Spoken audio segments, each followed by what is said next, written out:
Irmãos, nós estamos rumo aos 80 anos, que é o grande desafio da nossa vida.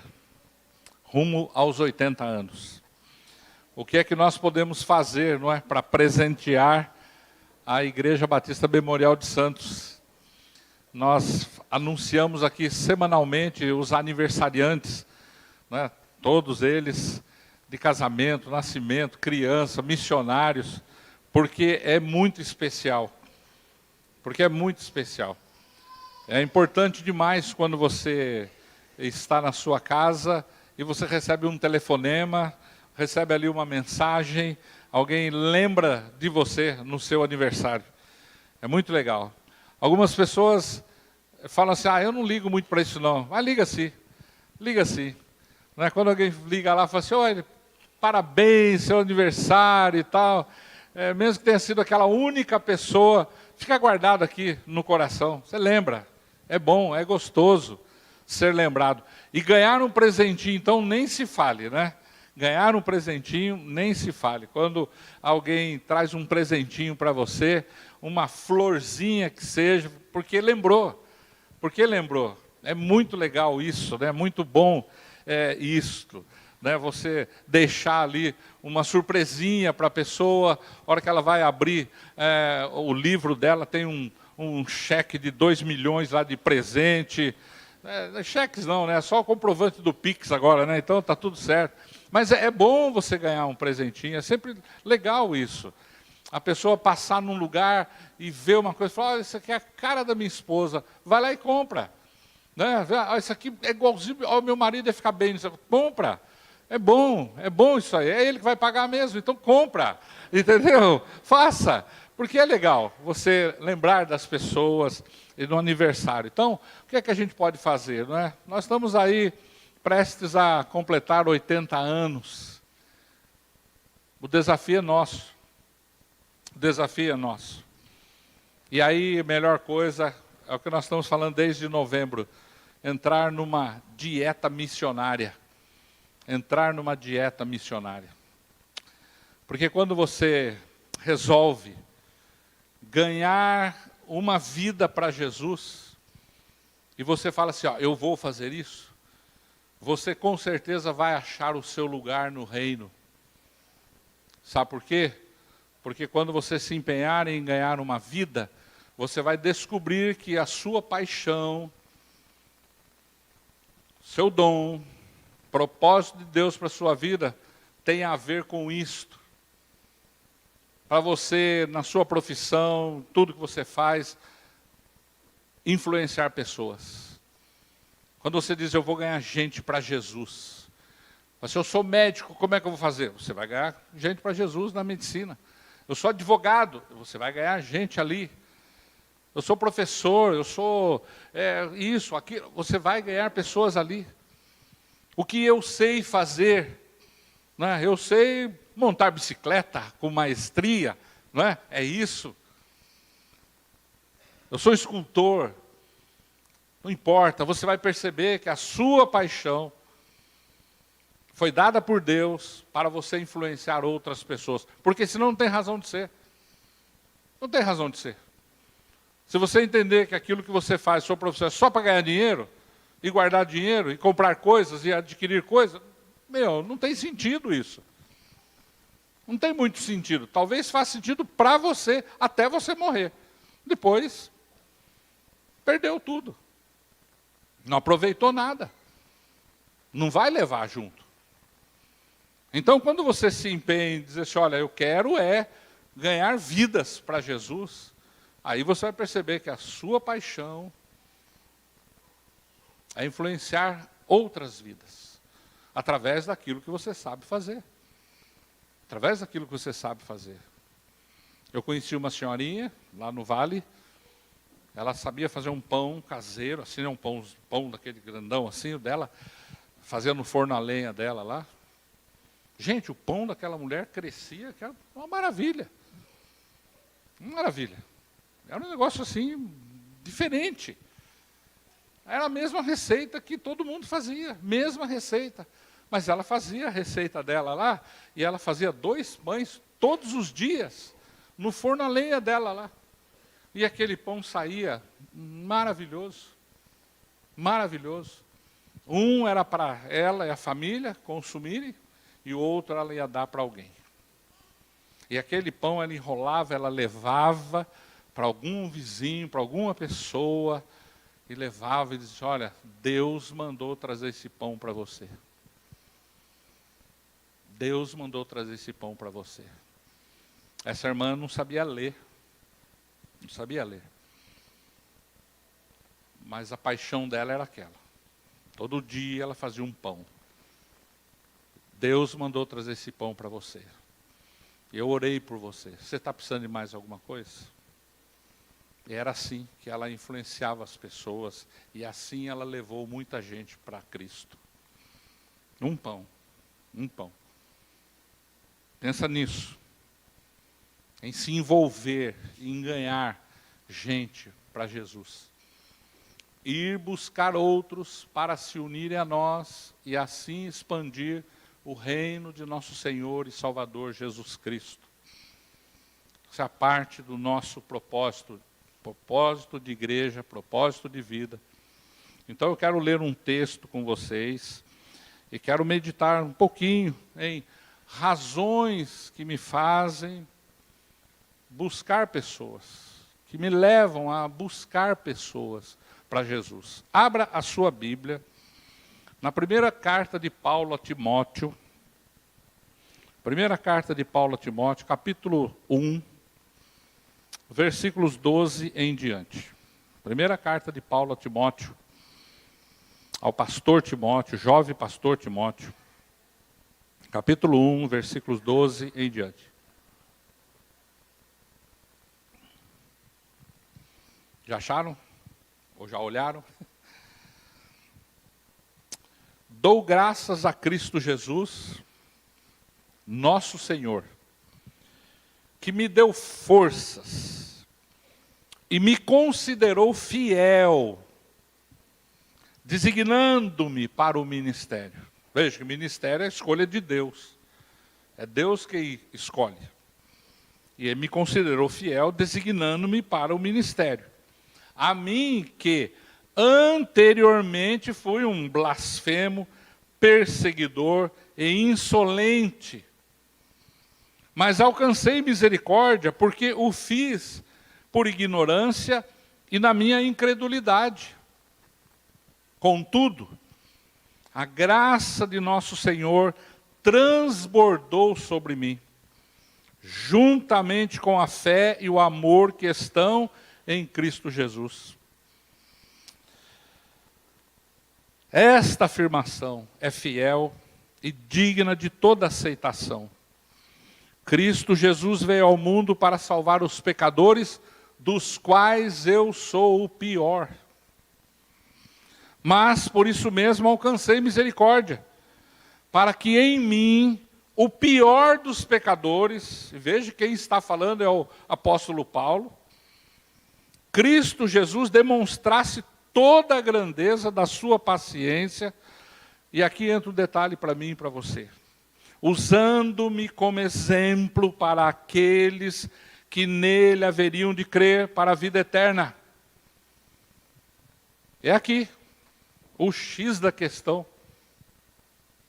Você foi alcançado para servir de exemplo para aqueles que hão de crer em Cristo para a vida eterna. Você foi alcançado para servir de exemplo para outros. Por isso que a sua paixão é a ferramenta que você vai usar para influenciar outras pessoas. Seja lá no que você trabalhar, o que você fizer, o intuito é influenciar outras pessoas. E Paulo fala que ele se coloca numa posição do pior dos pecadores, porque a igreja conhecia muito bem a ele. Ele é o que matou alguns cristãos. Ele é o que estava lá na praça em Jerusalém e autorizou o apedrejamento de Estevão, que era um discípulo muito amado e respeitado pela igreja. Era um daqueles que fora escolhido ali pela igreja como um homem de bom testemunho, cheio do Espírito Santo. Era um líder naquela igreja. E Paulo autorizou o apedrejamento dele em praça pública. Simplesmente pelo fato dele ser um cristão, estar falando da morte e da ressurreição de Jesus Cristo. E aí esse mesmo Paulo, um dia ele sai numa comitiva em direção à Síria, a caminho de lá, para buscar cristãos, porque ele falou, tem gente lá se escondendo lá, para trazê-los presos para Jerusalém. E neste trajeto ele tem um encontro pessoal com Jesus Cristo. Jesus aparece para ele. E a partir dali a vida deste homem mudou radicalmente. Mudou radicalmente. Então ele diz, eu sou o pior dos pecadores. Mas Jesus Cristo é misericordioso, é paciente. Ele entendeu a minha ignorância, a minha incredulidade, ele entendeu tudo isso em mim. E nós precisamos entender isso nas pessoas, viu? Antes de falar delas, que elas são filhas do demônio, filhos do capeta, isso, aquilo, a gente precisa entender. A cegueira espiritual, a ignorância, a incredulidade, a gente tem que entender isso em todo mundo. Porque nós estamos aqui para amar as pessoas. Amar as pessoas. Como eu disse hoje pela manhã, nós estamos aqui para abraçar e beijar o fedorento. Porque é assim. E Paulo diz aqui, olha, ele fez isto comigo, para que eu servisse de exemplo para os outros. Esse apóstolo Paulo, ele pode dizer para as pessoas assim, eu sei o que você está sentindo, eu sei o que está acontecendo, porque eu fui assim também, igualzinho você. Eu tinha ódio no meu coração, eu quis matar as pessoas, eu matei alguns deles, eu aprisionei alguns deles, achando que estava prestando um serviço a Deus, com toda boa intenção.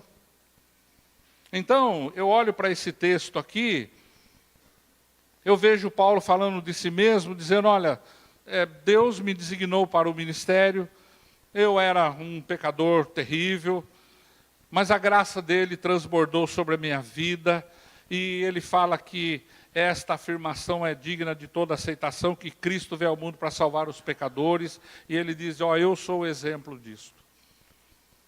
Eu sou exemplo disso. Algumas razões que levam você a buscar outras vidas, porque o nosso propósito diz ir buscar outros para se unirem a nós. E nós estamos falando isso debaixo de mandamento, de ir por todo mundo, pregar o evangelho, toda criatura. Então, razões que me levam a isso. Primeiro, eu como seguidor de Jesus Cristo, alcançado por Jesus Cristo, eu preciso imitar a Jesus Cristo. Essa é uma razão. Eu preciso imitar a Jesus Cristo, porque Ele veio para salvar. Cristo veio ao mundo para salvar os pecadores. Ele veio por causa dos pecadores. Aí você fala assim, mas todos nós somos pecadores. Sim, é verdade. Todos nós somos pecadores. Mas tem gente que acha que não é. Mas é. Tem gente que acha que não é, mas é. E ele veio a esse mundo para salvar os pecadores. Lá em Lucas 19:10, ele fala, porque o Filho do Homem veio buscar e salvar o perdido. Todos estão perdidos, é verdade, mas tem gente que acha que não. Nem quer saber desse tipo de coisa. Lá em Mateus, no capítulo 4, lá no início, Jesus fala para os seus assim, ó, venham, me acompanhem, venham. Eu farei de vocês pescadores de homens. Venham, eu farei de vocês pescadores de homens. Isso é maravilhoso. Então você está aqui para imitar a Jesus Cristo. Ele veio buscar. Nós precisamos também ir buscar. Sair da nossa zona de conforto, sair do nosso lugar e ir buscar outros. Porque se eu fui achado por Jesus, Ele veio ao meu encontro, Ele veio me buscar, então eu também preciso ir buscar outros. E Paulo diz isso aqui, olha, ele me usa como exemplo para aqueles que hão de crer nele. Olha que coisa maravilhosa. Quer um exemplo bom para a salvação? Se olhe no espelho. Você quer um exemplo maravilhoso para a salvação? Para servir de exemplo? Se olhe no espelho. E olhe para o espelho e diz assim, cara, você era desse jeito lá. Mas olha o que Deus fez com você. Olha o que Deus fez com você. Você lembra tudo que você fez? Por rebeldia, por ignorância, por todo motivo. Olha o que Deus fez com você. Imitar a Jesus Cristo. Segundo, Jesus Cristo, Ele foi onde o povo estava. Ele foi onde o povo estava e nós precisamos também ir onde as pessoas estão. E onde as pessoas estão? Olhando no contexto aqui de igreja local, as pessoas estão lá fora. As pessoas estão lá fora.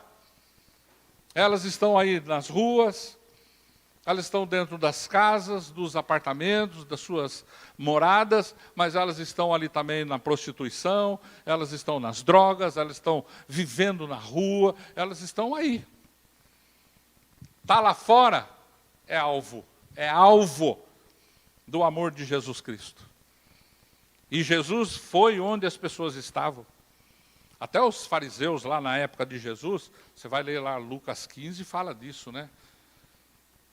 Eles criticavam a Jesus, dizendo, olha esse homem aí, ele entra na casa de pecadores, ele come com os pecadores. Ó, come com eles, claro que come com eles, claro que entra na casa deles. Ele veio para buscar essas pessoas. É claro que sim. É desse jeito. Quando você passa ali em algum lugar e para, né, eu gosto quando eu estou lá em São Paulo, lá no centrão, lá na boca do lixo, entra naqueles botecos lá, não é? Isso é coisa minha. Toma um suco lá naquele lugar. Dá um suquinho aí, você fala, ai que horror, né? Mas toma um suco lá. Cheio daquelas pessoas ali. Fala, boca do lixo. Boca do lixo. Toma um suquinho lá. Conversa com eles. Aqui em Santos, no centro. As pessoas querem parar você para conversar, não é? Depende da rua que você passa. Então as moças ali, oi meu bem. Oi. Oi, sou eu. Sou eu. Diga. Olha, eu tenho um negócio para você aqui. Dá um presente para ela. Dá um presente para ela. Sabe por quê? Porque você brilha. Porque você é luz e luz brilha nas trevas. Não precisa correr de medo, sair repreendendo em nome de Jesus, achando que fez um grande favor para Deus. Não. Para, conversa.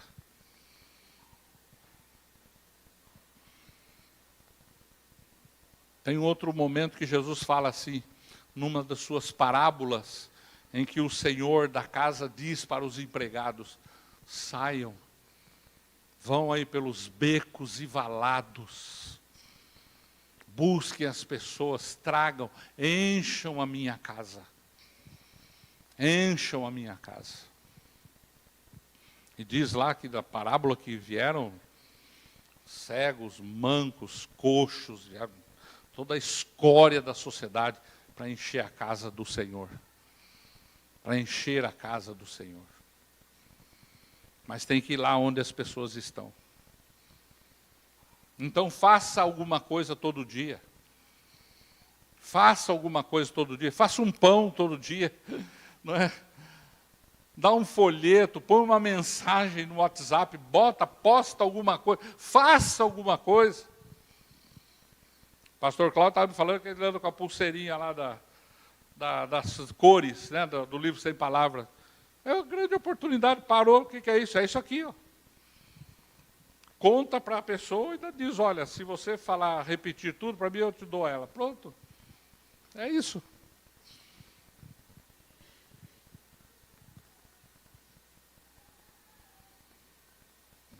Romanos 10, versículos 13 e 14. Romanos 10, versículo 13 e 14. Diz assim: porque todo aquele que invocar o nome do Senhor será salvo. Como, pois, invocarão aquele em quem não creram? E como crerão naquele de quem não ouviram falar? E como ouvirão se não houver quem pregue? Você prega. E isso aqui está implícito que você vai onde as pessoas estão.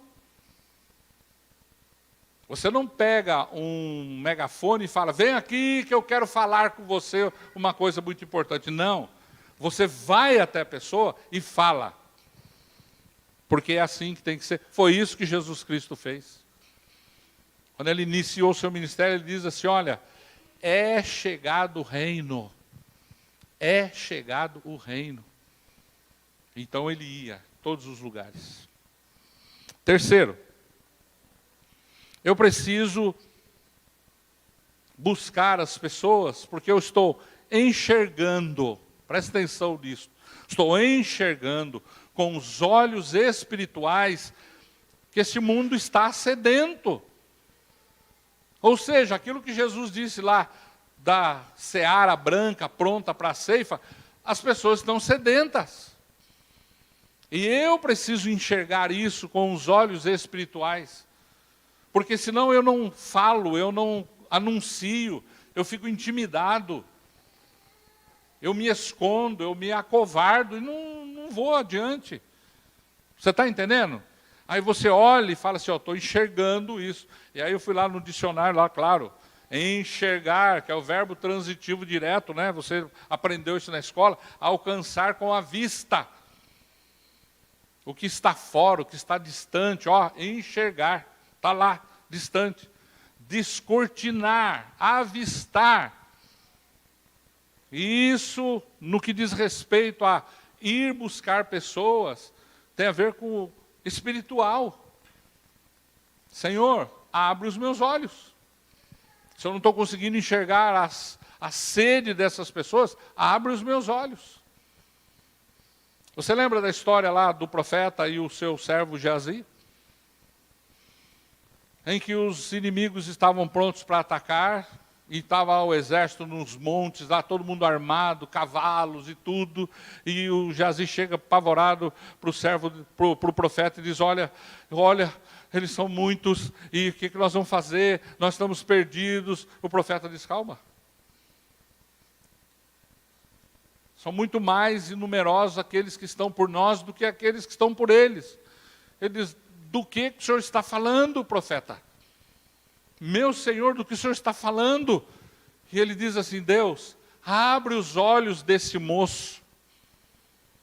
E de repente Geazi olhou e viu atrás do exército inimigo o grande exército celestial. Um grande exército celestial. E interessante, eles não precisaram mover um dedo para conquistar. Deus fez tudo. Senhor, abre os meus olhos. Porque as pessoas estão sedentas e elas estão precisando ouvir. Quarto, ir buscar as pessoas, ir atrás das pessoas, porque eu sou o trabalhador que Jesus disse que eu deveria ser. Eu sou o trabalhador dessa seara. Lucas 10, versículos 2 e 3. Lucas 10, versículos 2 e 3. Ele lhes disse, a colheita é grande, mas os trabalhadores são poucos. Portanto, peçam ao Senhor da colheita que mande trabalhadores para a sua colheita. Vão. Eu os estou enviando como cordeiros entre lobos. Você é o trabalhador dessa seara, para esta colheita, para esse tempo, que haverá a grande colheita no mundo. Você é o trabalhador que Deus quer usar. Você já entendeu isso? E ele diz assim, então vão. E eu estou enviando você como cordeiros no meio de lobos. Eu tenho falado aqui que quando nós estamos pensando nisso, nós estamos mexendo no vespeiro. Mexendo no vespeiro. Bulindo com a caixa do maribondo. Porque nós vamos conquistar aquilo que não é nosso. Nós vamos arrancar de lá aquilo que está preso nas garras do Satanás. Nós vamos exercer aquilo que Jesus disse, poder do Espírito Santo sobre a sua vida. É o poder do Espírito Santo sobre a sua vida. Para você repreender demônios, para você derrubar barreiras, para você fazer e desfazer em nome de Jesus. Libertar os cativos, trazer visão aos cegos. É para isso que o Espírito do Senhor está sobre você. Você é o trabalhador. Mas você vai mexer em vespeiro. E Jesus diz, olha, ovelhas, cordeiros no meio de lobos. Mas não precisa ficar preocupado. Porque ele diz, eu estou com você todos os dias. Eu guardo, eu protejo, eu livro você. Porque são bilhões de pessoas que estão precisando ouvir. Bilhões de pessoas que ainda estão sem Cristo. E há pessoas sem Jesus Cristo. Eu preciso entender isto. Eu preciso entender isto. A pessoa sem Jesus Cristo, ela está perdida eternamente. E a única maneira dela se libertar da condenação eterna é receber Jesus Cristo na sua vida. Eu não posso ter medo de falar disso, nem vergonha de falar disto. Eu já, não sei se eu compartilhei, uma vez estava viajando com um amigo, viajando com ele, e batendo papo no meio do caminho, e falando a respeito dessas coisas. Falando a respeito dessas coisas. E ele diz assim, então quer dizer que eu estou perdido, é isso que você está querendo dizer? Que se eu morrer eu não vou para o céu? Eu falei, você está perguntando, eu estou respondendo, é isso aí. É isso aí. É isso que eu estou dizendo para você. Paramos numa loja, peguei uma Bíblia, comprei uma Bíblia, dei uma Bíblia para ele e falei, você vai ler isso. Uma pessoa extremamente inteligente, oficial do exército, médico, extremamente capaz. Eu falei, você vai ler. Já contei para vocês. 4 anos depois ele me liga no meio de uma madrugada. Eu morava lá no Vale. Ele diz, olha, 2h30 da manhã, falei, morreu alguém. O telefone toca, corro lá, atendo. Ele, Daniel, oi, sou eu. Eu estou ligando para dizer que agora eu sou seu irmão em Cristo. E se eu morrer, eu vou para o céu com você. E se você quiser confirmar isso, ele é pastor de uma igreja em Curitiba hoje. Só pegar o endereço e o nome dele e ligar para ele. Faz tempo isso. Mas é um fato, você é o trabalhador. Quinto, eu preciso buscar as pessoas, porque a condição hoje é muito triste. A condição de tudo hoje é muito triste. Primeiro porque a igreja está dormindo. A igreja está dormindo. E o mundo está avançando. Aí você fala assim, não, mas a igreja não está dormindo. Está sim. A igreja está vacilando muito. Abre o YouTube. Abre o YouTube. Chega lá na sua casa, abre o YouTube. Procure lá os temas. O que você vai ver de pastor falando mal de pastor. Igreja falando mal de igreja. O tempo todo. Brigas, brigas, brigas. Um pastor escorregou lá, o outro já postou aqui, já falou, já denunciou. Tudo. Uma podridão total, geral. A igreja está vacilando. Está vacilando. Por que eu tenho que falar? Ah, aquele irmão lá cometeu um erro, pecado. Por que eu tenho que expor isso pelo YouTube? Por que eu tenho que pôr nas redes sociais? Por que eu tenho que colocar nas redes sociais que aquela igreja lá, ela não está muito certa? Meu, abre o YouTube, faça uma live lá e fale do amor de Jesus para as pessoas. Aproveite. O pior é que tem muita gente ficando rica fazendo isto em nome da igreja, porque não é em nome de Jesus. Isso não é em nome de Jesus. Estão dormindo. Estão dormindo. Você está entendendo? E muita gente da igreja está se deliciando com tudo isso que vê. Dr. Russell Shedd uma vez disse assim na classe para os alunos. Estávamos lá, e ele disse, olha, pecado, o que é pecado, o que não é pecado? Falou, ó, não pregar o evangelho é pecado. O Dr. Russell Shedd falou, não pregar o evangelho é pecado. E ficou todo mundo olhando para ele. Ele disse, Tiago 4,17. Tiago 4,17 adverte assim, ó, pensem nisso. Quem sabe que deve fazer o bem e não faz, comete pecado. Quem sabe que deve fazer o bem e não faz, comete pecado. Você está debaixo de um mandamento de Jesus Cristo de ir e pregar o evangelho. E você sabe que você está debaixo desse mandamento. Você não faz, isso é pecado. Você comete pecado. É vergonhoso isso. É vergonhoso. Olha um versículo que eu achei lá em Provérbios 10, 5. Pode colocar aí, para todo mundo ler.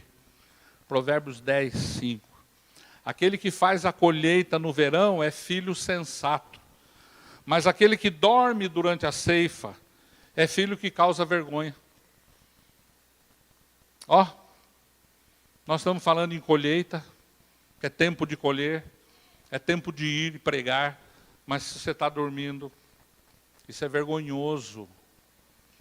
Porque o que vai interessar no dia do juízo, não é quanto você guardou na sua conta, não é quantos diplomas você ganhou. Embora você tenha que estudar, viu? Não estou falando nada contra isso. Pelo amor de Deus.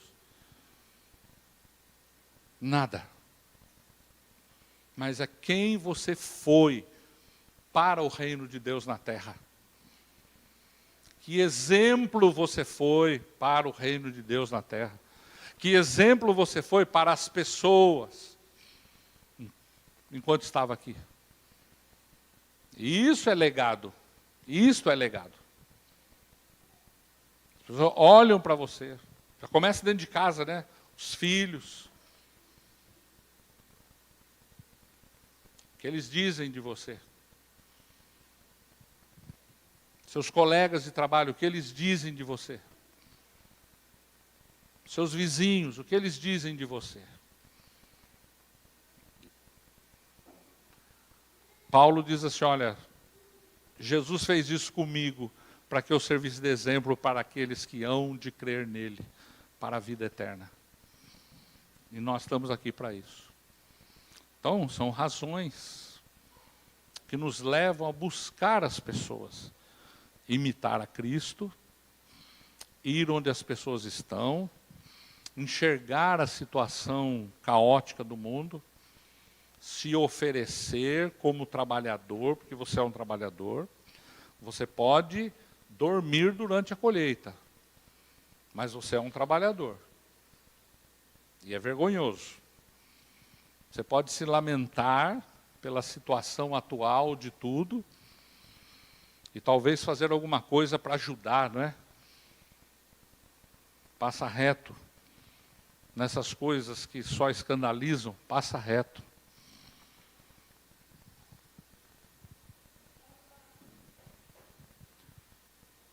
Duas orações que podem ser feitas nesse momento.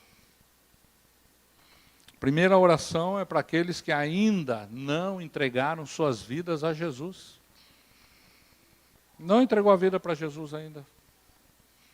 Você pode orar fazendo isso, entregar a sua vida para Jesus. É através da oração que você faz isso. A outra oração é você se comprometer que você vai sair daqui hoje empenhado em ir buscar outros. Amém? Então curva a sua cabeça, por favor. Feche seus olhos para refletir por alguns momentos.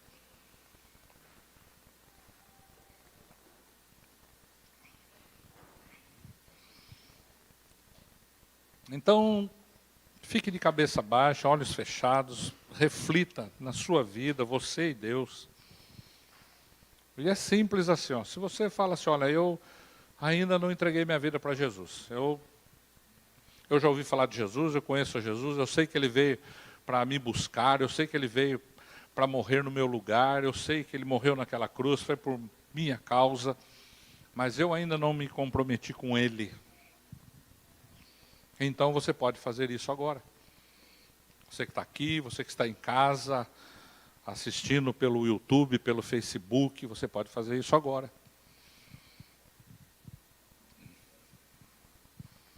Você pode dizer para Ele, Senhor, Senhor Jesus,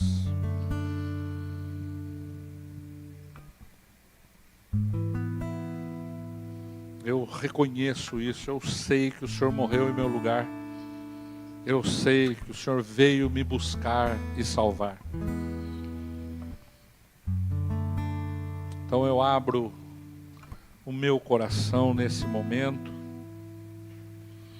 e recebo o Senhor na minha vida como meu Senhor e meu Salvador. Eu quero caminhar com o Senhor a partir de agora. Ó, Ele ouviu você. Ele ouviu você. E se você fez isso, sinceramente, depois você pode me procurar e falar, olha, eu quero caminhar com Jesus.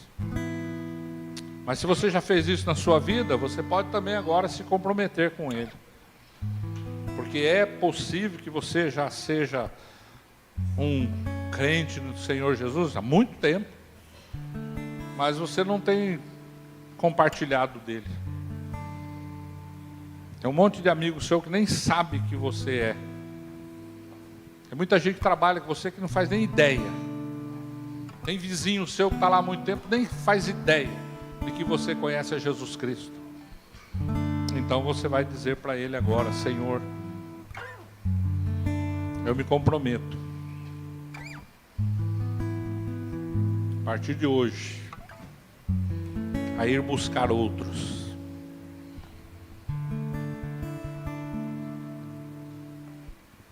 Tira todo o medo, tira todo o embaraço, tira toda a timidez. E me enche do teu Espírito Santo.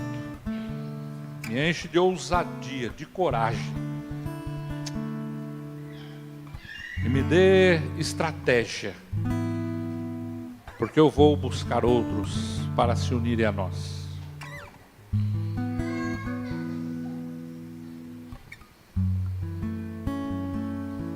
Esse é o seu momento, você e Deus.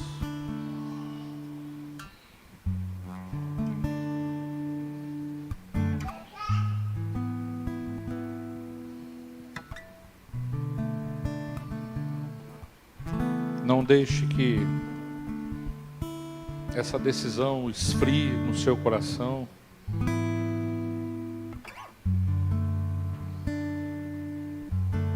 Se empenhe.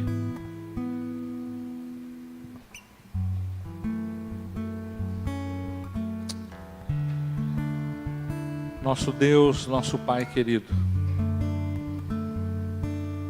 nós estamos com o nosso coração diante do Senhor, abertos, para que o Espírito Santo fale conosco, para que o Espírito Santo direcione o que o Senhor quer de nós e como o Senhor quer, onde o Senhor quer nos enviar, as pessoas com quem vamos conversar.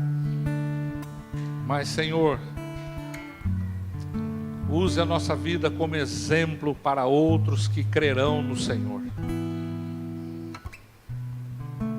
Toma cada um de nós aqui nas tuas mãos, Senhor.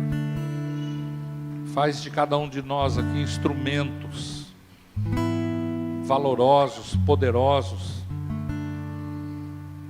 mas que esta cidade seja impactada pelo Evangelho. Que os meus amigos, que os meus vizinhos, que os meus familiares sejam impactados, porque o Senhor é o Deus que causa impacto na vida, é um Deus que salva, que liberta, um Deus que transforma. Muito obrigado, querido Deus, por esta noite, por esta oportunidade de meditar na Tua Palavra, e que ela possa germinar na nossa vida e produzir frutos para a eternidade. Muito obrigado, Senhor.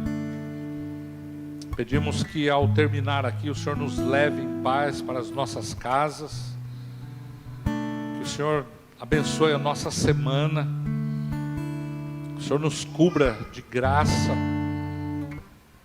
para mais uma semana de vida, e que o amor do Senhor, a graça redentora de nosso Senhor e Salvador Jesus Cristo, a comunhão, a consolação e o poder do Espírito Santo sejam sobre nós aqui e sobre toda a igreja do Senhor espalhada na face da terra, hoje e todos os dias, até a volta de Jesus.